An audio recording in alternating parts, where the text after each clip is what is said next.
जी, अस्सलाम वालेकुम। उम्मीद है कि आप तमाम दोस्त खैरियत से होंगे और आज का दिन भी ट्रेडिंग के हवाले से अच्छा गुज़रा होगा।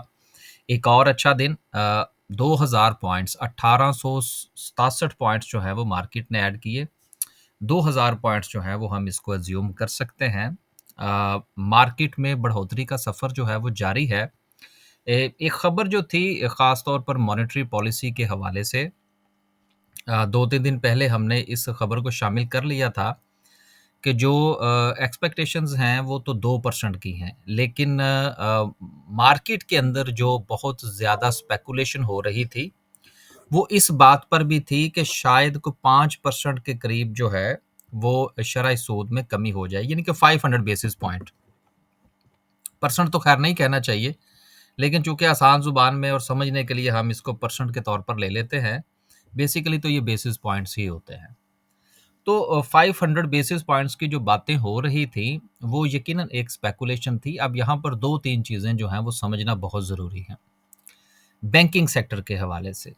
अब इस वक़्त चूँकि जो डिक्लाइन है शरह सूद के अंदर उसका डायरेक्टली इम्पैक्ट जो है वो डिपॉज़िट्स के ऊपर आएगा। ख़ास तौर पर वो लोग जो कि बैंक्स में पैसा रखते ही इसी हवाले से हैं कि उनको वहाँ से कोई आउटपुट मिले। अब जब वहाँ से डिपॉज़िट्स डिपॉज़िट्स जो हैं वो कम होंगे, तो यकीनन उसका असर जो है वो बैंकों के ऊपर पड़ेगा। लेकिन दूसरी तरफ आप ये मत भूलिए कि बैंकों के हवाले से जो उनका बिज़नेस है, वो आने वाले दिनों में आपको इंक्रीज़ होता हुआ नज़र आएगा। क्योंकि पहले बैंकिंग सेक्टर के लिए जो सबसे बड़ा जो उनका गाहक था, जो उनके पास आता था कर्ज़ लेने के लिए, वो था गवर्नमेंट ऑफ पाकिस्तान। अब गवर्नमेंट ऑफ पाकिस्तान ने डायरेक्टली जो है वो सुकूक के ज़रिए से पाकिस्तान स्टॉक एक्सचेंज से पैसा उठाना शुरू कर दिया है। तो लिहाज़ा ऐसी सूरत-ए-हाल में बैंकों के पास एक बहुत बड़ा जो उनका उनका क्लाइंट था, वो आहिस्ता-आहिस्ता स्क्वीज़ हो रहा है और वो डायरेक्ट जा रहा है पब्लिक के पास। अब ऐसी सूरत में जो पैसा बैंकों के पास होगा, जब ये कर्ज़ सस्ता होगा, तो बैंक्स जो हैं वो दीगर प्रोजेक्ट्स में इन्वेस्ट करेंगे और जब वो वहाँ पर इन्वेस्ट करेंगे चूँकि कर्ज़ सस्ता होगा, तो उनकी जो क्लाइंट की जो बेस है वो बढ़ जाएगी और बैंकों के जो प्रॉफ़िट्स हैं वो दोबारा से बेहतर होना शुरू हो जाएँगे। लिहाज़ा ये जो एक मौका है इस वक़्त, चूँकि इस वक़्त जो मार्केट की जो सिचुएशन है वो सेक्टर वाइज़ है। फर्टिलाइज़र सेक्टर परफ़ॉर्म कर रहा है, चलें लगते हाथ आगे थोड़ा-सा देख ही लेते हैं, फिर इंशाल्लाह इसको ले लेते हैं। यहाँ पर आप देख लें कि इस वक़्त भी आप देखें तो बैंकिंग सेक्टर ज़ेर-ए-ताब है, फर्टिलाइज़र परफ़ॉर्म कर रहा है लेकिन पार्शियली परफ़ॉर्म कर रहा है, ये पॉइंट टू बी नोटेड होना चाहिए। पूरा सेक्टर परफ़ॉर्म नहीं कर रहा। ऑयल एंड गैस को आप कह सकते हैं कि पूरा जो है वो परफ़ॉर्म कर रहा है जिसमें ओजीडीसी और माड़ी दोनों जो हैं, वो अपना-अपना किरदार अदा कर रहे हैं और उसके साथ जो है वो दीगर भी शामिल हैं। इसके अलावा पीएसओ में आप बढ़ोतरी देख रहे हैं। फार्मास्यूटिकल सेक्टर जो है वो परफ़ॉर्म करता हुआ आपको नज़र आ रहा है, लेकिन सीमेंट सेक्टर में भी कोई ख़ास नहीं है, आईटी में नहीं है। तो मार्केट में एक सिलेक्टिव इम्प्रूवमेंट है। लिहाज़ा आने वाले दिनों में बैंकिंग सेक्टर के ऊपर ये जो प्रेशर है, ये जिस वक़्त रिलीज़ होगा, जब चीज़ें जो हैं वो अपनी जगह पर थोड़ा-सा जाके टिकेंगी, तो बैंकिंग सेक्टर में जो आपकी पोज़ीशन है वो बनाने में कोई मुज़ायका नहीं होगा। तो इन चीज़ों के ऊपर नज़र रखनी चाहिए कि कहाँ पर स्पेस जनरेट हो रही है, कहाँ पर अपॉर्च्युनिटी बन रही है। एकदम से लटकने की ज़रूरत नहीं है। अभी इसको देखें जो आज का हवा था वो गुज़र गया। अब आप देखिएगा कि एक आध दिन के अंदर बैंकिंग सेक्टर जो है, उसमें आपको किस तरह से मूव नज़र आती है। तो जैसे-जैसे वहाँ पर स्पेस बने, आपको मैं सिर्फ़ बैंकिंग सेक्टर की बात नहीं कर रहा, इसमें आप आईटी को शामिल कर लीजिए, आप सीमेंट सेक्टर को शामिल कर लीजिए, दीगर सेक्टर्स को देख लीजिए। एकदम से जो उबाल आता है और उबाल आने के बाद जब वो ठंडा होता है, तो फिर वहाँ पर स्पेस बनती है। क्योंकि मार्केट का जो एक साइकोलॉजिकल लेवल था, जो कि 1,15,000 का था, उसको मार्केट ने अबूर कर दिया है। अब नेक्स्ट मार्केट के लिए जो लेवल होगा, वो 1,20 का होगा। तो आप ज़ाहिर-सी बात है, वो उसी सूरत में होगा कि चंद कंपनीज़ जो हैं, वो आपके इंडेक्स को सहारा दिए हुए रहेंगी और वो कभी बैंकिंग में से होंगी, कभी फर्टिलाइज़र में से, कभी ऑयल एंड गैस में से, कभी सीमेंट में से, कभी आईटी में से। तो ये सिलसिला इसी तरह से चलेगा।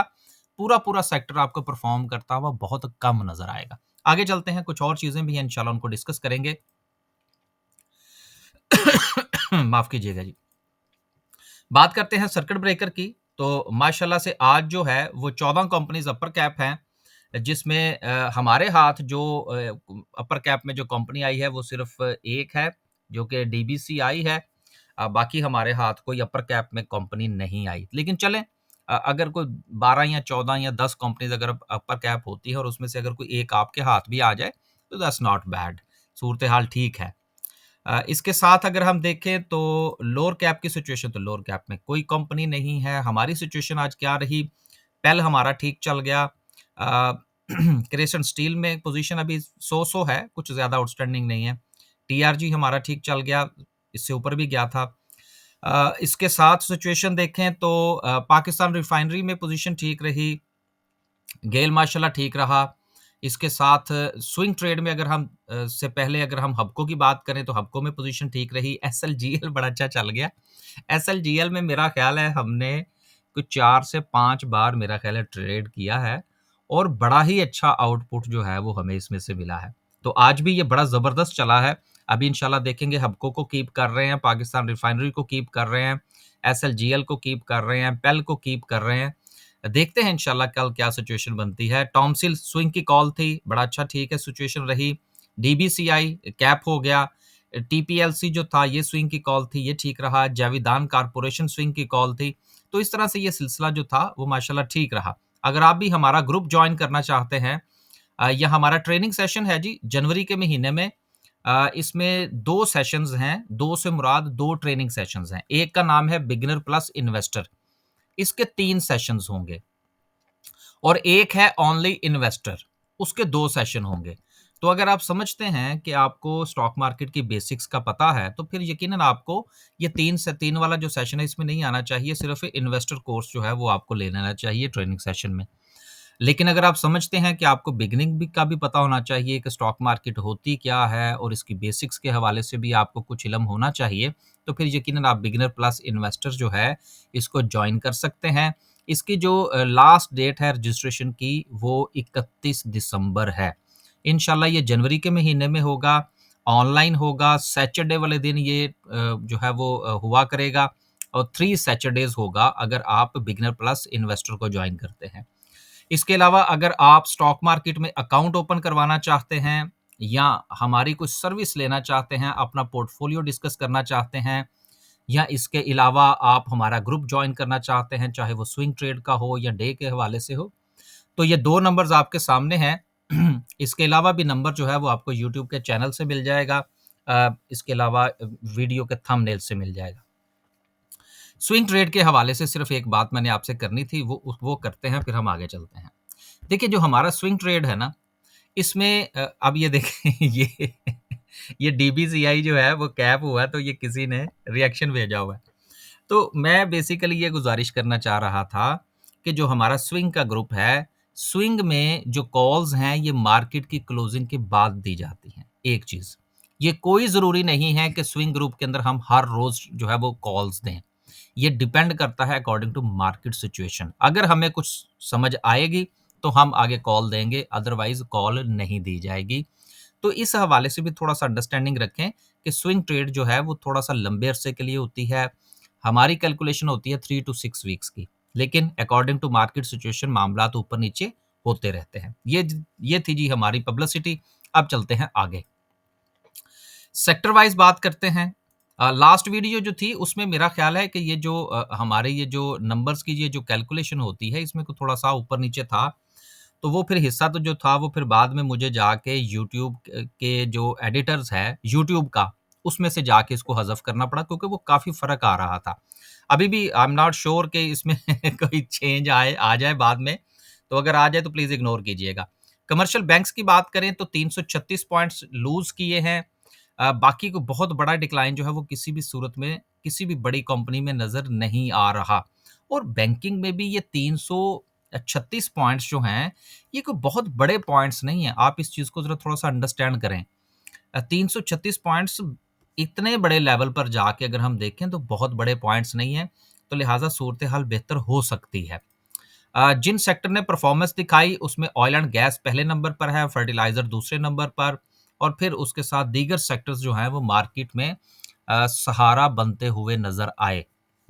लेकिन अभी जो बात मैंने पहले की मैं दोबारा रिपीट कर दूं कि ये चीज़ ज़हन में रखिएगा कि सेक्टर परफॉर्मेंस इतनी अच्छी नहीं है। इंडिविजुअली जो है वो मामलात को देखना होगा। एक ही सेक्टर की एक कंपनी आपको परफॉर्म करती हुई नज़र आएगी और दूसरी नीचे जाती हुई नज़र आएगी।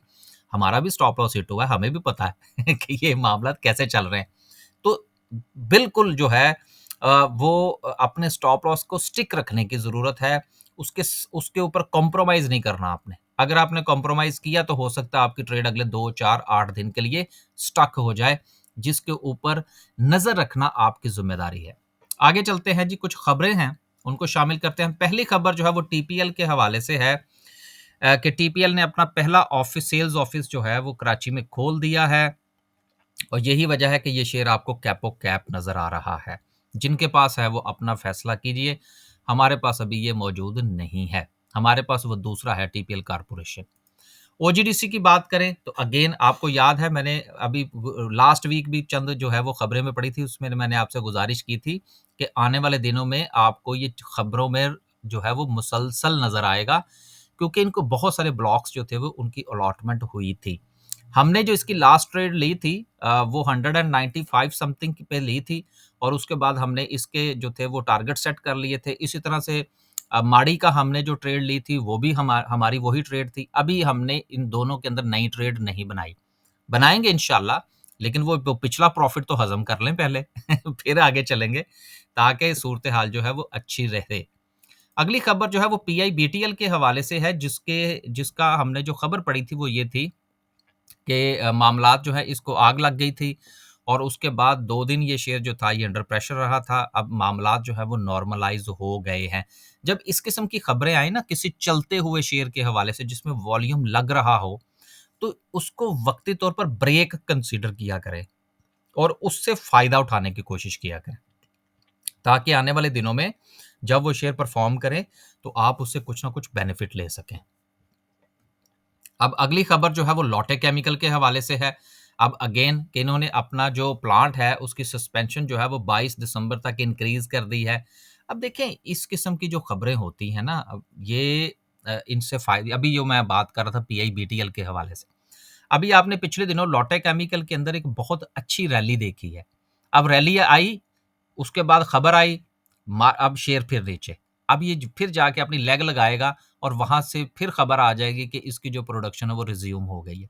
तो इन चीज़ों को मद्देनज़र रखें। ये साथ-साथ मैं रिमाइंडर देता रहता हूँ ताकि आप इससे फ़ायदा उठा सकें। अगली खबर जो थी वो स्टेट बैंक के हवाले से थी, जिसको हमने शुरू में ही डिस्कस कर लिया कि बात ये हो रही थी कि शायद कोई 5% की कमी होगी, लेकिन ऐसा नहीं हुआ, 2% पे ही मामला रहा। और मेरा ख़्याल है कि अब नेक्स्ट जो मॉनेटरी पॉलिसी आएगी, उसमें शरह सूद 1% मज़ीद कम होगी और फिर 12% जो है इसको सस्टेन करने की कोशिश की जाएगी। ये मेरी एक असम्पशन है, मेरी स्टडी कह लीजिए, गलत भी हो सकती हैं। फिर 12% जो है इसको कंटिन्यू करने की कोशिश की जाएगी और फिर साथ में जो इन्फ्लेशन है और दीगर मामलात हैं उनको भी कैलकुलेट करेंगे, ताकि मुल्क के अंदर एक सस्टेनेबिलिटी बने। देखें वजह ये है, अगर एकदम से इस कदर जो है वो इंटरेस्ट रेट कम करना शुरू कर देंगे तो फिर भी इकोनॉमी के लिए सूरत-ए-हाल अच्छी नहीं होगी। इसको रोकना होगा। बिल्कुल उसी तरह से कि जिस तरह से आपने महँगाई के आगे बंद बाँधना होता है ना, तो इसी तरह से आपने इंटरेस्ट रेट को भी एकदम से नीचे नहीं लेके आना। अगर एकदम से नीचे लेके आएँगे तो वो इकोनॉमी ऊपर की नीचे और नीचे की ऊपर हो जाएगी। तो मेरा ख़्याल है कि नेक्स्ट जो मॉनेटरी पॉलिसी होगी उसमें हमें 1% मज़ीद नीचे जाएगी और फिर 12% पर जो है ये इंशाल्लाह कंटिन्यू करेगी, कुछ 2-4 महीने के लिए। और फिर उससे जो रिज़ल्ट्स आएँगे, उसकी बुनियाद पर फ़ैसला होगा कि हमारा जो शरह सूद का जो मुस्तकबिल है, वो क्या है। तो इन चीज़ों के ऊपर नज़र रखने की ज़रूरत है। लिहाज़ा मैं जो अपने शेयर्स के हवाले से कैलकुलेशन करूँगा, मैं इसी चीज़ को मद्देनज़र रखूँगा कि 12% तक मामलात जाके रुक जाएँगे। अगर फ़र्ज़ करें वहाँ पर नहीं रुकते, तो हम उसको रिकैलकुलेट कर लेंगे। लेकिन चांसेज़ जो मुझे नज़र आ रहे हैं, वो 12% तक के हैं। अगली खबर जो है वो ये है कि गवर्नमेंट जो है उसने पेट्रोल प्राइसेस जो हैं वो अनचेंज रखी हैं। अब ये देखिए ये भी कुछ वजूहात होती हैं इन्फ्लेशन को कंट्रोल करने के लिए। हालाँकि इनको ज़रूरत है इस वक़्त टैक्स इकट्ठा करने की, इसके अलावा लेवीज़ हैं और दीगर मामलात हैं, लेकिन उन्होंने इसको मज़ीद जो है वो बढ़ाया नहीं बल्कि कुछ थोड़ा-सा कम किया है, क्योंकि हमारी इकोनॉमी के अंदर जो बिजली की कीमतें हैं, एनर्जी प्राइसेस कह लीजिए, वो डायरेक्टली मुतासिर करती हैं हमारी इन्फ्लेशन को बहुत ज़्यादा बुरे तरीके से। क्यों? इसलिए कि हमारी सारी की सारी एनर्जी जो है उसमें इम्पोर्ट का बिल बहुत ज़्यादा है। तो यही वजह है कि इनके इसके ऊपर जो है वो नज़र रखी हुई है हुकूमत ने, और इसको बहुत ज़्यादा तब्दीली नहीं की जा रही, ना अपसाइड और ना डाउनसाइड, ताकि एक सस्टेनेबिलिटी पैदा हो सके, जो कि मुल्क के लिए भी बेहतर होगी। आगे चलते हैं जी और डिस्कस करते हैं आज की कैंडल को। कैंडल के हवाले से कोई बहुत बड़ी जो है वो डिस्कशन मैं फ़िलहाल नहीं करना चाह रहा, जो कि गुज़िश्ता काफ़ी दिनों से नहीं कर रहा, कि इस वक़्त साइकोलॉजिकल लेवल चल रहे हैं। एक 10 की बात हुई, वो अचीव हो गया, एक 15 की बात हुई, वो अचीव हो गया, लेकिन आप ये ज़हन में रखिएगा कि एक 10 पे भी मार्केट जाके जो थी वो रुकी थी, एक 15 पे भी जाके मार्केट रुकी थी, और अब एक 20 पे जाके मार्केट दोबारा से रुकेगी जब उसके करीब पहुँचेगी। एक 19 समथिंग पे भी हो सकता है, एक साढ़े 18 पर भी हो सकता है, एक 20 समथिंग पे भी जाके मार्केट जो है वो रेज़िस्ट करेगी आपको। फ़र्क सिर्फ़ ये पड़ेगा कि आपने जो भी फ़ैसला करना है वो अपने पोर्टफ़ोलियो के मुताबिक करना है। इजाज़त दीजिए और इस दुआ के साथ कि आपने भी इस मूव से कुछ ना कुछ ज़रूर कमाया होगा। हाँ यार, एक चीज़ मुझे याद आ गई, क्योंकि हमारी ये जो वीडियो है इसकी एडिटिंग तो होती नहीं है और ना ही इसका ये सारा ऑनलाइन ही चलता है। मुझे बहुत सारे दोस्तों ने मैसेजेस किए ग्रुप्स के हवाले से, बाइंग सेलिंग के लेवल्स के हवाले से। देखिए, मैं सिर्फ़ आपको एक बात बताऊँ, आप मेरा ग्रुप जॉइन करें, आप किसी भी कोई भी X, Y, Z group join करें। आप सिर्फ़ इस चीज़ के ऊपर नज़र ज़रूर रखा करें कि अगर शेयर जो है वो ₹10 का है और शेयर अगर ₹100 का है, तो आपको बाय की कॉल किस तरह से दी जा रही है। मिसाल के तौर पर अगर ₹10 का शेयर है, तो कहीं आपसे ये तो नहीं कहा जा रहा कि आप इसको ₹8 से लेकर साढ़े ₹9 तक बाय कर लें। ये आपकी बाइंग की रेंज दी जा रही हो, और फिर स्टॉप लॉस जो है वो आपको ₹7.5 पे दिया जा रहा हो, तो ऐसी सूरत में आप उड़ जाएँगे। ये आप ज़हन में रखिएगा।